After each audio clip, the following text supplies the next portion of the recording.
Hello once more, dear friends, and welcome once more to another video we have in our YouTube channel. In this video, friends, we shall be looking at a section in mathematics, mostly with mechanics, that has to do with centroids. So friends, stay tuned and make sure you watch the video from start to finish so you can have a clear understanding on how the concept looks like. So friends, please share the video out with your friends, share the video out please, so that you can have access to good contents like this that can help them boost their grades in their semester exam. So friends, I highly encourage all of you to please subscribe to the channel so that you can have access to all our contents we have. So friends, it took me quite a lot of time to create this contents for you friends, quite a lot of time. So I'm going to plead on all of you to please give the video a thumbs up so that is going to motivate me to keep producing more great contents for you. Thank you very much, and let's dive straight into our video today.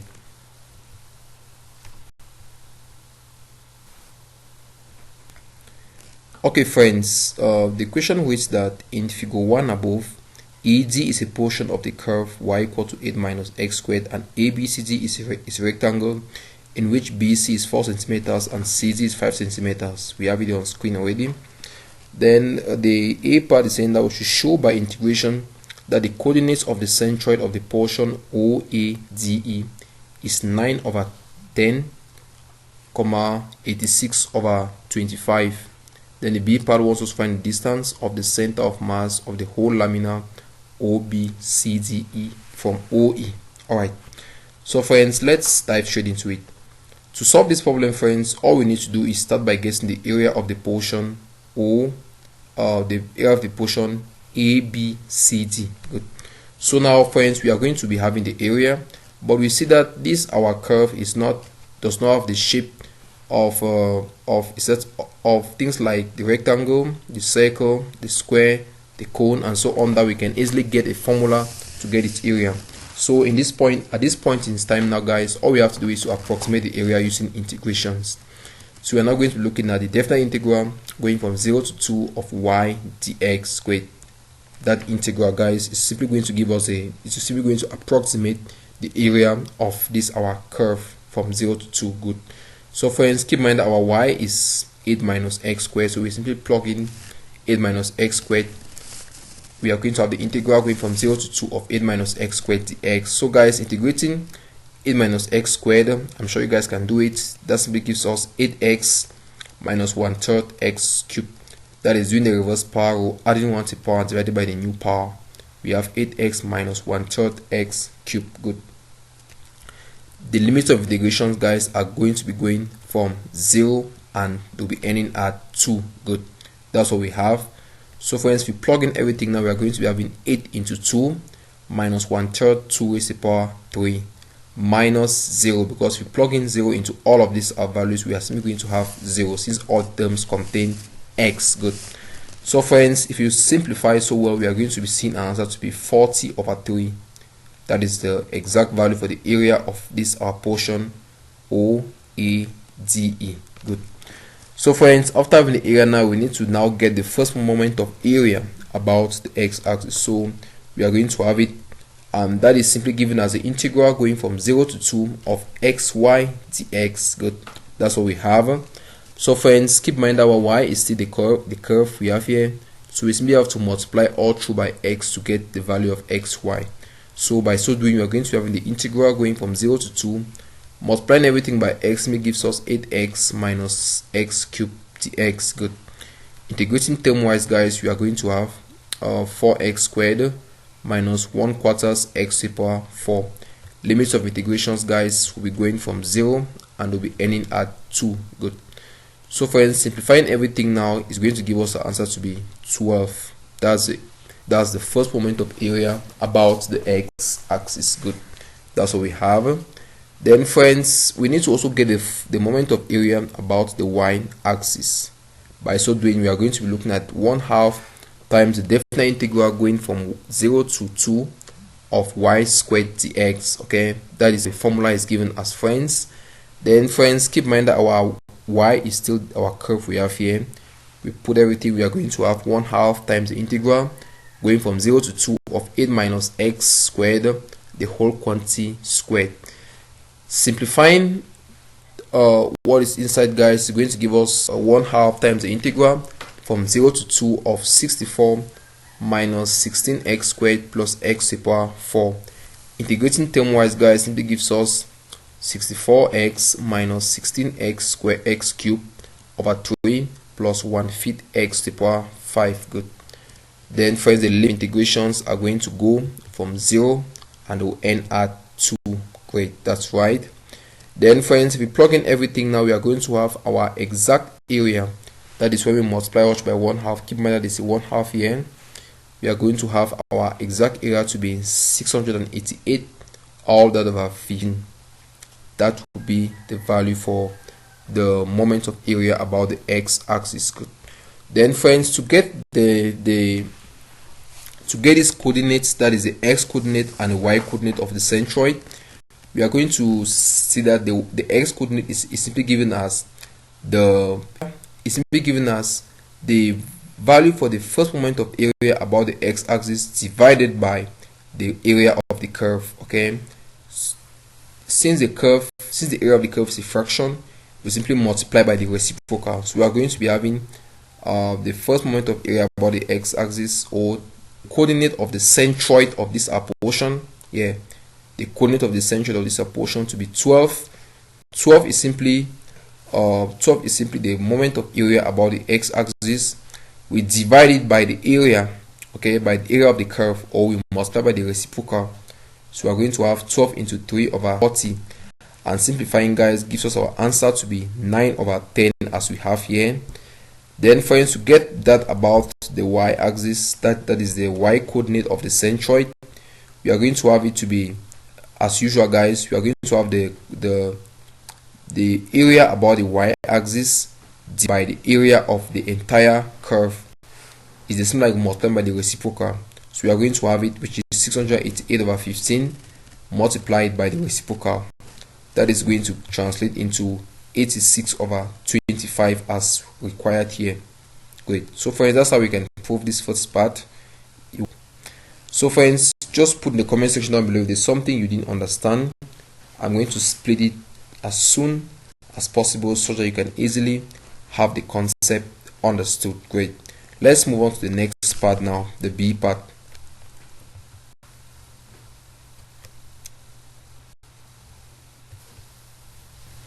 Awesome friends, awesome. As you can see, okay, this is what we have. We've answered the first part already. They want us now to get the distance, that's the distance of the center of mass of the whole lamina OBCDE from OE. Okay friends, in this case now we need the weight. Okay, we need the weight of each portion because we are going to subdivide this portion into these similar parts. We can have just a portion of this curve, then we have the rectangle, then we simply get the individual moments of we simply get the individual centroids of the portions, then we simply sum them up and use moments. Good. So friends, in this case we are going to let our lambda be the weight per unit area. Okay, we let lambda be the weight per unit area. That therefore implies, guys, that we are going to have a table of this form. Let's have a table because we need to get the various weights of the individual weights of the various portions, their x distances and their y distances from our reference point, because they get the reference point here. They said from OE, that is, this is O and this is E.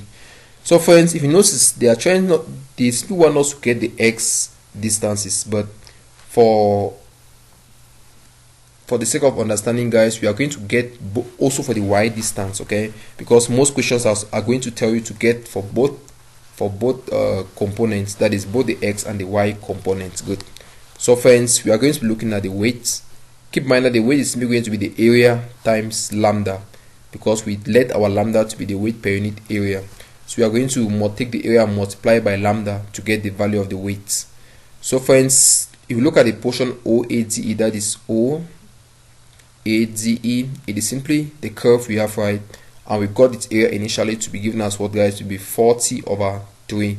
So we multiply by lambda, we have 40 over 3 lambda. Good. Then friends, if we look at the area of OBCD, that's of ABCD, it is simply the rectangle, right?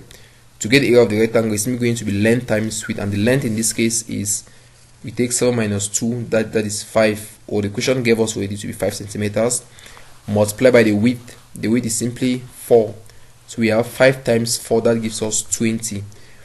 We multiply by lambda to get the width. We are going to have 20 times lambda. Good. Then friends, to get the area of this our portion, to get the area of this guy, we are simply going to sum up these two areas. Okay, to get the area of OABCDE, that is OABCDE, we simply sum up all these two areas. Good.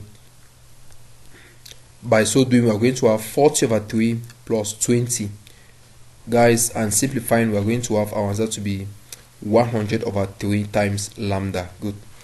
Then friends, let's look at the x distances. Okay, now if you look at OADE, that is OADE, the x distance is simply going to be this our value we have here. Okay, 9 over 10. So we simply plug that in. We have 9 over 10. Then friends, for this OBCD, we'll see that the x distance, that is ABCD, is simply going to be what, guys? Half of this vertical distance, right? Half. And since we can take 7 minus 2, that is going to give us the distance to be 5. If we halve it, guys, we are going to have what? If we halve that distance, we are going to have 5 over 2, right? But we want the distance of the center of mass of this our rectangle from OE. So we are going to simply add the value from 0 to 2. Okay, we simply add that distance, which is given as 2. So we are going to have 5 over 2 plus 2. That is going to give us answer to be 9 over 2, as we have it here. Then friends, the y distance of OADE, that is OADE, the y distance is what we have here to be 86 over 25. That's right. Then we can therefore call this our x bar. We can call this x bar, friends. Then to get the y distance of this guy, like I said, is simply what we calculated to be 86 over 25. That's right. Then the y distance of ABCD, that is ABCD, is simply going to be half of the vertical distance. The vertical distance is 4. Half of 4 simply gives us 2. So we have it, our value here to be 2. Good. Then we can call this our unknown to be y bar. Good. That is sorted. Then friends, all we need to do now is just to take moments. Yes, to take moments. So we are going to tell them that the resultant of the moment should be something like the moment of the resultant. That is the resultant of all this moment, guys, should be something like the moment of this our resultant component. Keep in mind that the resultant component in this case is going to be the component obtained by summing these two portions, that is the portion of the curve and this our rectangle. Good. So now friends, we are going to have the area, that is the area of this guy, that is the individual moments about these guys, which is going to be the weight times the distance. The weight of this guy is 40 over 3 lambda times the x distance, which is 9 over 10, plus the weight of this other guy, which is 20 lambda times 9 over 2. That will be the same like the moment of the resultant lamina, which is going to be 100 over 3 lambda multiplied by the x distance, that is the x coordinate of the centroid, that is x bar. Simplifying everything, guys, is going to give us our answer to be x bar to be something like 153 over 50. That's the exact answer, guys, 153 over 50. So friends, one thing that students are going to make and lose all the marks is when they use the calculator and punch this value, and they will have a non-terminating decimal and they approximate. That is when marks are being lost. If the question wants a decimal, if a question wants a decimal answer, guys, they will specify. If they don't specify, keep your answer as a fraction. Good. Then friends, like I said, I promise to also calculate that for y. Okay, you're going to do that with me so that we are on track. So friends, we are going to do the same thing we did for this other section, even though here we use but x. Okay, Now we are going to be using now y. Everything stays the same. So we are going to have the area of this guy, which is 40 over 3 times lambda, times the y distance now, which is 86 over 25, plus now the area of this portion times its y distance has to be the same like the moment of this our resultant. Now friends, if we simplify everything, we are going to have our y bar to be 322 over 125. Good. So friends, that's it. Thank you so much for watching the video. Thank you so much. And friends, put your worries in the comment section down below if there's something you didn't understand, and I'm going to explain as clearly as possible for you to understand. Thank you guys, and good luck as you prepare for your exam. This is Humble Mark.